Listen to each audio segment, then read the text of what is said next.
자, 오늘은 제가 논술에 9가지 유형이 있다고 했는데 이 9가지 유형 중에서 조금 2단아가 있어요. 2단아. 그 논술하면은 보통 잘 이런 거 나오는지 잘 모르는데 사실은 논술에 의외로 많이 나오는 게 자료 해석입니다. 두둥. 이 자료라는 건 영어로 데이터죠. 데이터. 데이터. 데이터는 우리가 뭘 생각하면 되냐면 숫자예요, 숫자. 숫자를 표현하는 방법이 논술에서는 크게 두 가지 형식이 있는데 표를 줄 때가 있고 그래프를 줄 때가 있어요. 물론 넓게 봐서 자료 해석 문제에는 그림이 들어갈 때도 있어요. 예를 들면 여러분 뭉크 아시죠? 뭉크.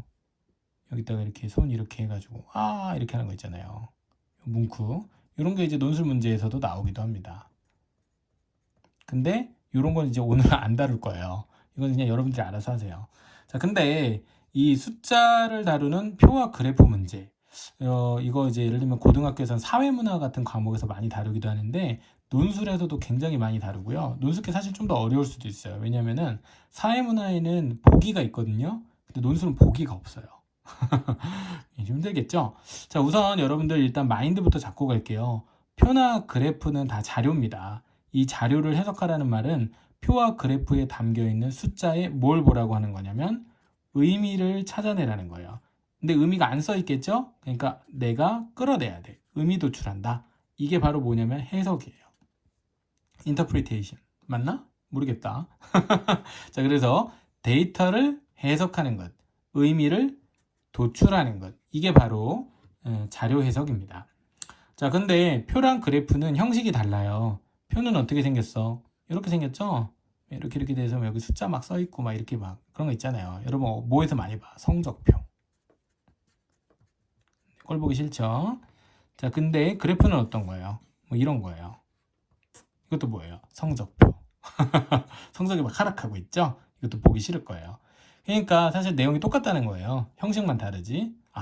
형식은 다른데 내용이 똑같구나. 자료 해석할 땐 이렇게 생각하셔야 됩니다. 그럼 왜 형식을 이렇게 다르게 할까요? 바로 눈속임이죠. 뭐예요? 우리를 헷갈리게 하려고, 어렵게 하려고, 우리가 낯설어서 당황하게 하려고 하는 게 바로 자료 해석의 핵심입니다. 왜냐면 이 의미를 글로 써서 주면 한 줄이면 끝날 내용인데 괜히 자료로 복잡하게 주고 우리가 이거 이해할 수 있는지 우리를 테스트하는 거예요. 아주 나쁜 거죠. 근데 연습을 해야 됩니다. 왜냐면 여러분 나중에 회사 가시면 이런 거 맨날 하셔야 되거든요. 자료로밖에 안 줘요. 최대리 의미를 도출해와. 이게 이제 자료 보고서 써오라는 얘기인데 이거 못 쓰면 되게 혼나요. 그러니까 되게 중요한 거예요. 그래서 심지어는 이 자료 해석 유형은 나중에 5급, 고급, 고위 공무원이 되려면 이런 걸 할 줄 알아야 돼요. 어쨌든 뭐 이 얘기는 여기까지만 하겠습니다. 이때 시험에 나온다는 얘기예요. 자, 어쨌든 이렇게 되게 중요한 내용인데 이 자료 해석하는 거 배워본 적 있으세요? 없죠? 맞아요. 논술은 아무도 안 가르쳐줘요. 저만 가르쳐주죠. 그래서 논술을 배우려면 A 프로 학원으로 오셔야 돼요. 뭐 광고입니다. 뭐 제 거니까 제가 광고해도 되죠.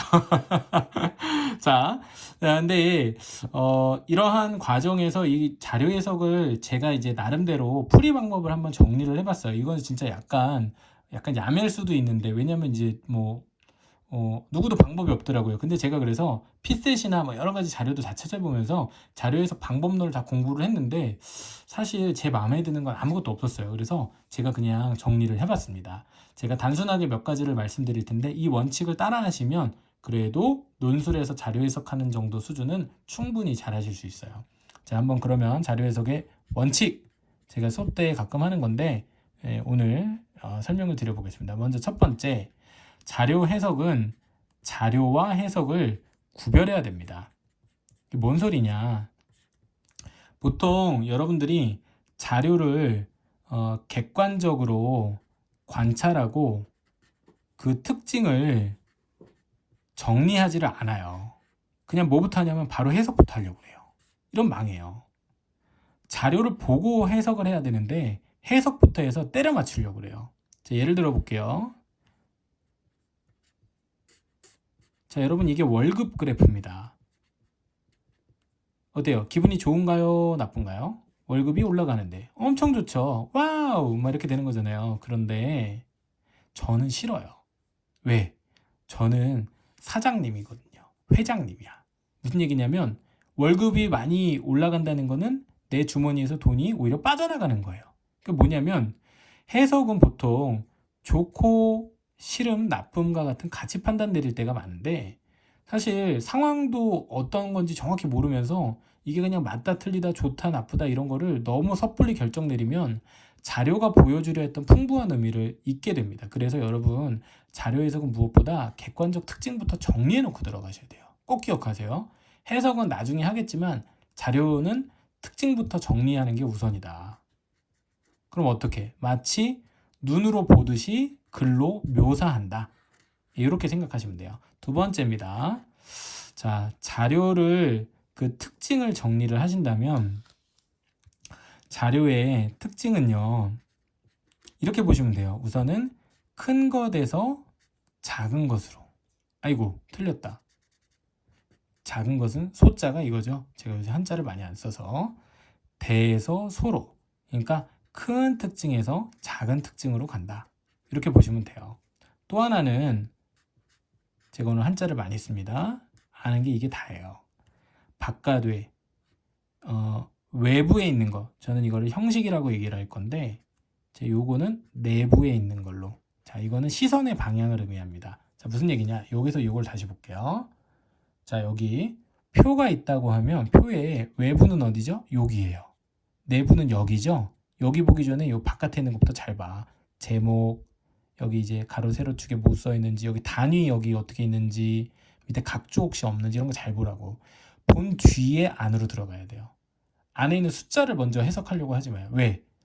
해석은 맥락이 주는 건데 맥락은 이 외부에 있는 틀이 만드는 거지 안에 있는 숫자가 만드는 게 아니에요. 따라서 이 바깥부가 뭘 써 있는지 특히나 이런 제목 같은 거 엄청 중요하다고요. 자, 그래프도 마찬가지입니다. 맥락은 뭐가 만들어요? 여기 바깥 부분이 만드는 거예요. 그 바깥 부분이 이 안에 있는 그래프 모양의 의미를 부여하는 거예요. 얘를 보고 거꾸로 해석하시면 망해요. 꽂히면 안 되고요. 그래서 이 전체 그림의 원칙을 꼭 기억하셔야 됩니다.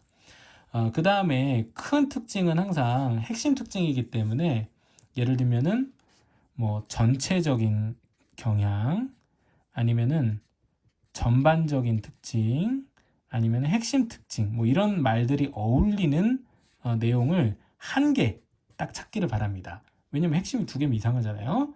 그럼 나머지는 디테일이구나 이렇게 생각하시면 돼요. 그래서 핵심 특징 하나, 디테일 하나 이 정도 찾으시면은 특징 파악 다 끝난 겁니다.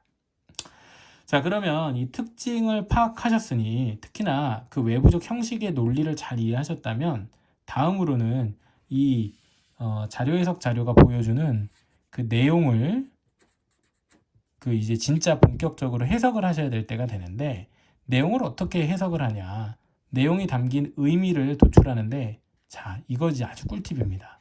요거 제가 정리해 드릴 건데 요거 보시면 진짜 그냥 끝나요. 제가 사실 대치동에서 논술 강의를 한 10년 넘게 했는데 뭐 다른 강의도 어마어마합니다만은 이 자료 해석만큼은 저는 그냥 완성됐다고 생각해요. 더 이상의 강의가 필요가 없거든요. 농담 아닙니다. 잘 들으세요. 자, 자료 해석에 있어서의 의미 해석은 그 내용은 크게 세 가지 종류밖에 없어요. 자, 우선 자료가 하나의 특징이 있습니다. 우선 시간의 변화가 없이 같은 시간 내에서 물어보면 자료가 제일 쉬운데요. 그때는 숫자들의 크기, 즉 대소 관계만 따지시면 돼요. 끝났습니다. 두 번째입니다.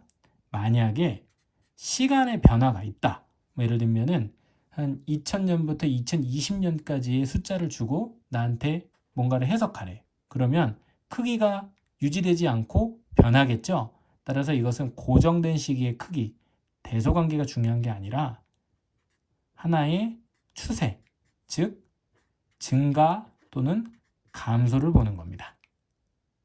물론 이게 좀 더 디테일하면은요. 대소관계가 자 예를 들면 3개가 있어요. 하나, 둘, 셋이 대가 있고 소가 있으면 얘는 뭐예요? 중이죠? 근데 만약에 4개 있으면 어떡할 거야? 5개 있으면 어떡할 거고? 많아질 수 있겠죠? 그래서 순위 같은 개념으로 바뀌기도 하고요.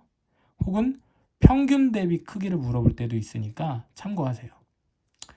추세를 디테일하게 물어보면 무엇보다 증가 또는 감소는 하는데 그 증가율, 감소율과 같은 비율을 물어볼 때가 있고 그래프로 칠 때는 기울기가 될 때가 있습니다. 이런 건 디테일이니까 그냥 지나갈게요. 자, 마지막으로 크기와 추세만을 확인하는 게 아니라 크기, 추세가 동시에 바뀌는 상황, 즉 우리가 흔히 아는 x, y와 같은 변수를 주고 문제를 해석하라고 할 때가 있는데 사실 이게 굉장히 많이 나옵니다. 이게 바로 주어진 자료들 사이에서의 상관관계 그리고 그것을 바탕으로 한 인과관계를 해석하는 문제입니다. 이게 이제 사실 굉장히 난이도도 높고 자주 나오는 특히나 상위권 대학에서 많이 물어보는 문제고 뭐 아까 얘기했던 뭐 피셋이나 다른 뭐 시험 등에서도 이 부분이 참 자주 나와요. x와 y의 상관관계는 x와 y가 비례하는지 혹은 x와 y가 반비례하는지 등으로 정리될 수 있고요. 인과관계는 x에서 y로의 혹은 y에서 x로의 인과관계가 형성되는 것을 이해하거나 설명할 수 있는지를 물어봅니다. 인과관계는 눈에 보이지 않기 때문에 상관관계만 확인할 수 있고요. 상관관계를 가지고 우리는 인과를 어떻게 해요? 추론해내는 겁니다. 이게 끝이에요. 다만 여기서 이제 업그레이드가 어떻게 되냐? 요거까지만 x, y 둘만 있는 게 아니고 z가 등장해서 z라는 결과값에 영향을 미치는 요인이 하나가 아니라 이렇게 두 개가 될 수도 있어요.